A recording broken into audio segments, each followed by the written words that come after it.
Olha, 7h06, 7h06, manhã de terça-feira, 10 de junho. Estamos no outono brasileiro ainda. Inverno, salvo engano, começa no dia 21, produção? Ou dia 20? 21? 21. A lua é crescente, temperatura na casa dos 8 graus centígrados. Ao meu lado, um gaúcho todo agasalhado, aliás. Bem-vindos ao Jornal no Campo com Adriano Ramos Cardoso, professor, zootecnista e também médico veterinário. O assunto de hoje é a produção de cítricos durante o inverno. A mesma que pode ser significativa em algumas regiões, especialmente onde há menor incidência de geadas e condições climáticas mais amenas, né? Apesar de algumas espécies serem mais resistentes ao frio do que outras, o inverno pode impactar a qualidade dos frutos e também a produção de forma geral. Professor Adriano Ramos Cardoso, manhã fria, gelada de terça-feira, já te fiz essa pergunta, mas incansavelmente, você já me disse, né, que gosta do frio, mas não aquele frio rigoroso. Então, essa madrugada de terça-feira está dentro das condições climáticas assim que você aprova? Quase isso? Ou prefere a massageada, como fazia na tua infância lá nos Pampas Gaúchos? Bom dia a todos. Bom dia. Que frio, que? Lá no Rio Grande do Sul, nós acordávamos um pouco mais cedo que isso e ia lavar o rosto no açude. Já dava um bico. Dava um bico na água. Bico na água, quebrava o gelo por cima para não quebrar a testa no gelo e voltar para dentro de casa. Arrepiava todo o pelo, mas dava. Mas isso é um gaúcho de procedência, então, né? Tem coisas que a gente lembra da infância. Esse frio hoje, ele quase não é um frio, né? No Rio Grande do Sul nós ficávamos aí 2, 3 meses com frio constante, acordando sempre, às vezes menos alguma coisa. O tempo de faculdade, da cidade até a faculdade era um clima já mais ameno ainda do que isso. Então a gente sempre dava uns 2, 3 graus a menos. Chegava lá um vento minuano, que é o problema de tudo. Não é o frio. Aonde você tá, aquele vento, onde eu tava em Cascavel, de tardezinha, bateu um vento naquelas coxilhas da faculdade lá. Mas aquilo entra, vai até o osso da gente. Mas o frio, ele é importante, né? O frio, ele é importante porque ele tem uma cadeia. Todo o processo da natureza, ela tem uma explicação, ela é perfeita. O nosso organismo, a natureza, ela é perfeita. Existem os ciclos, e os ciclos servem para inibir o desenvolvimento e também dar vida a outros tipos de organismo. Ela inibe o desenvolvimento de pragas, né? Se vocês olharem nesse momento, já reduziu quase drasticamente as baratas dentro das casas, muitos dos insetos, assim como o mosquito, que é a hora do controle do mosquito, eliminar, já que deu uma pausa no mosquito, é a hora da gente eliminar o que der de água dos pátios e fazer com que não haja o desenvolvimento dessa praga. E mesmo que choveu horrores, a gente tem que, não podemos esquecer, por mais que ele não está ali, fazer esse manejo.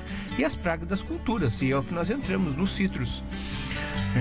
Vocês sabem que estive no Rio Grande do Sul há um mês atrás, ali um pouco antes do dia 1º de maio, e quanto bonito nós passávamos nas casas, na Serra Gaúcha, onde nós cruzávamos daqui até chegar no Rio Grande do Sul, a quantidade de árvores cítricas na frente das casas, na beira da estrada, carregada de bergamota, carregada de laranja. Muito das laranjas, eu tenho certeza que muitos nunca comeram essa laranja, a tal da laranja do céu, que é aquela laranja doce, sem acidez. Tu come uma penca dela, não te dá uma azia, nada, muito gostosa. E se perdeu esses valores dessas frutíferas, que muitas vezes tem uma produção um pouco mais baixa e que as pessoas deixam de ter ela. E por que na nossa região, uma região onde não se produz tanto? Uma é a questão do tempo de frio, e não vamos falar somente dos citros, mas também todas as plantas que necessitam de horas de frio. as videiras, as macieiras, as ameixas, tudo precisa de tempo de frio. Uma macieira, quanto tempo precisa de frio? 22, 40, 50, 200 horas, né? Então elas precisam de dias, né, de frio para poder quebrar sua dormência e ter uma boa produção. E um dos grandes problemas que nós temos na nossa região são as pragas, porque somos de clima mais subtropical, né? Enquanto nós estamos na linha, né, subtropical, ainda nós temos uma tendência de calores mais intensos na nossa região. E isso favorece o desenvolvimento de pragas, principalmente pela alta das umidades e das temperaturas amenas para quente. Isso faz com que haja desenvolvimento, principalmente nos citros, das larvas minadoras. Vocês vejam, a folha parece que passou uma lesminha nela, assim, uma falha, parece que tem um túnelzinho, aquilo ali é a larva minadora. Quando começa a enrugar a folha dos citros, aquilo ali é o pulgão. E também quando começa a aparecer umas crostas brancas, cochonilha de carapaça branca. Todas essas pragas aí são pragas diretamente visíveis, além do green, que é nada menos do que uma doença. Nós temos aí uma bactéria, né? Nós temos transmissão por alguns insetos, assim, tem outros vírus também que atacam a nossa cultura e que vai secando aquele galho, né? Começou a secar um galho. No momento que começou a secar o galho, corta-se a planta, elimina ela, fazendo a queima dela para não disseminar para as outras plantas. Não sei se vocês já perceberam que nas agropecuárias, quando tem as feiras, os citros têm que ficar num local fechado, né? Com uma tela. Claro que aquilo ali é mais uma questão do Ministério da Agricultura, porque estando ali dentro daquela tela ou não estando naquela tela, sendo plantada, o ataque na planta é o mesmo. Mas existe controles, existe adubação. Meu pé nunca produziu nada. Você já adubou o seu pé? Você já fez um círculo mais ou menos de 1 metro, 1,5 metro do caule dele? Fez a enterra de adubo, o NPK, usa constantemente adubo orgânico, faz a poda da sua planta, passa produto nela para ter o controle de pragas. Aí o pessoal fala, não, as minhas plantas não produzem. Você chega lá, a planta nem tem característica de uma planta cítrica, toda enrugada, larva minadora. Como é que ela vai fazer fotossíntese? Como é que você vai fazer a poda? Tu tem que constar uma poda, né? Tu tem que abrir ela, tu tem que dar a entrada de luminosidade para ela ter o tempo e o ciclo dela. É um manejo que você deve fazer em todas as plantas para que ela produza. No momento que tu trabalha nutrição, no momento que tu trabalha nela controle de pragas e você consegue fazer todo esse manejo para poder produzir fotossíntese, onde vai dar toda a característica da planta, você vai ter fruta. Agora, não faz controle. É a mesma produção de uma planta, é a mesma produção que você vai ter na sua lavoura. Mas o problema daqui é que usa defensivos agrícolas que inibem o processo de produção de fruta. Ué, como assim? E como é que nós temos aí outras plantas que são mais do clima tropical e que produzem uma quantidade de frutos na nossa região? Se nós analisarmos aí lixia, as hortaliças, algumas herbáceas, temperos, como é que tudo isso se produz? É porque existem culturas que precisam de frio, não um calor intenso, e precisa ser adubado uma quantidade maior de carga. Nós pegamos a fruta do conde, olha o quanto que produz. Jaca na nossa região, olha o quanto que produz. Então, por que essas plantas não são afetadas? Não são afetadas porque são características diferentes. Então, tudo isso a gente tem que remanejar as nossas plantas. Eu tenho plantado lá em Itaipulândia, onde a gente tem as ovelhas, 50 pés de limão Tahiti. A gente é um dos produtos que nós vendemos lá na região, que ajuda a pagar as custas da propriedade, mas temos que levar no controle rígido. O pé começou a adoecer, eu corta fora, planta outro no lugar, e assim a gente vai fazendo o controle. Passamos produtos usamos produtos com defensivos que não tem carência, não tem resíduo, fazemos o controle, tem um custo, tem a colheita, tem a poda, tem o manejo dele, e você errou no manejo, questão de 20, 30, 40 dias, você já vai começar a ver os problemas dentro da produção. E é ótimo.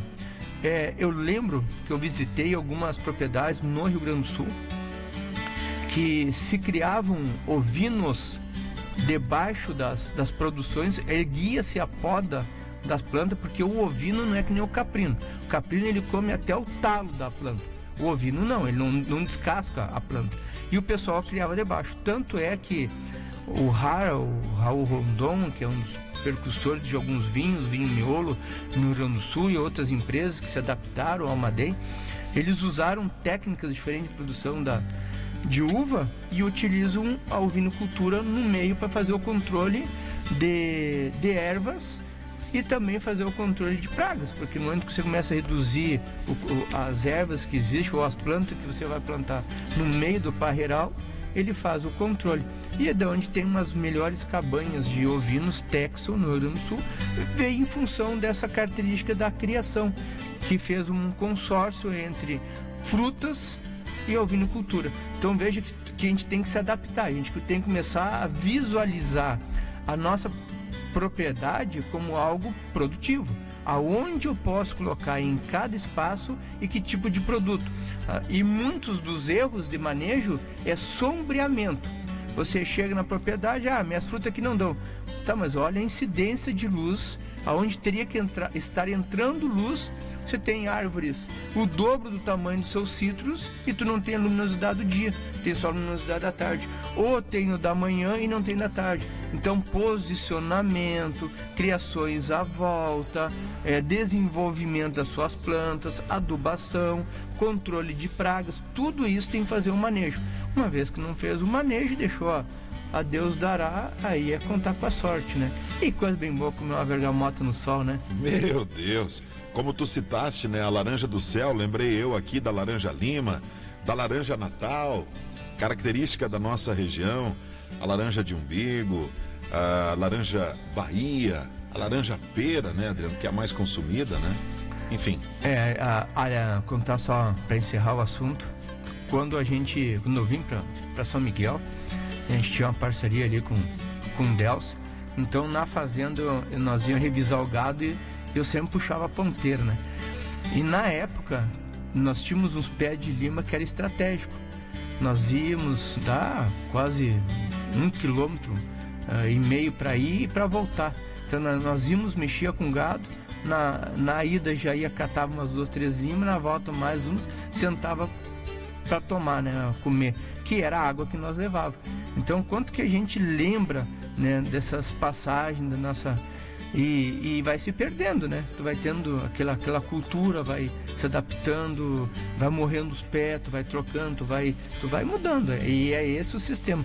Eu acho que a lembrança de tudo e trazer o conhecimento é melhor quando você chegar numa idade, poder sentar na frente do fogão a lenha, e tomar lembrar. Um chimarrão e tomar uma sopinha. Tu gosta de sopa? Também. No inverno, caldos e sopas, né, são nobres, né? Podia nos convidar um dia para nós tomar uma sopa. Também, lá. Inclusive num burralho, né? Vamos colocar lá o fogão a lenha a todo vapor e tomar um bom vinho. O que é isso que tu falou? Um burralho, um fogão a lenha. Ah, tá. Nem sabia. Você achou que fosse um prato Achei que era uma sopa diferente. Pode ser uma sopa de angeline, um caldo de feijão, um caldo de ervilhas, enfim, um caldo de mocotó que faz bem. Obrigado. Professor, até quinta-feira. Um grande abraço. Se Deus quiser. Até frio que vai embora já, né? Bem repentino, né? Será que não vai ter inverno esse ano de novo, Adriano Ramos Cardoso? Vamos torcer, coisa bem boa, ficar abafado embaixo coberto, né? E uma geada, a gente sabe que a gente vai falar disso numa próxima ocasião. Faz muito bem e obrigado para toda a humanidade, principalmente para essas pragas, né, que existem, para esses Aedes aegypti da vida aí. Enfim, professor, até quinta, um abraço. Um abraço a todos, esperamos até quinta-feira e um bom semana para todos. Verdade, uma ótima semana para todos nós. Ponto final nesta edição do Jornal do Campo. Bom dia. Você ouviu no Jornal da Manhã. Jornal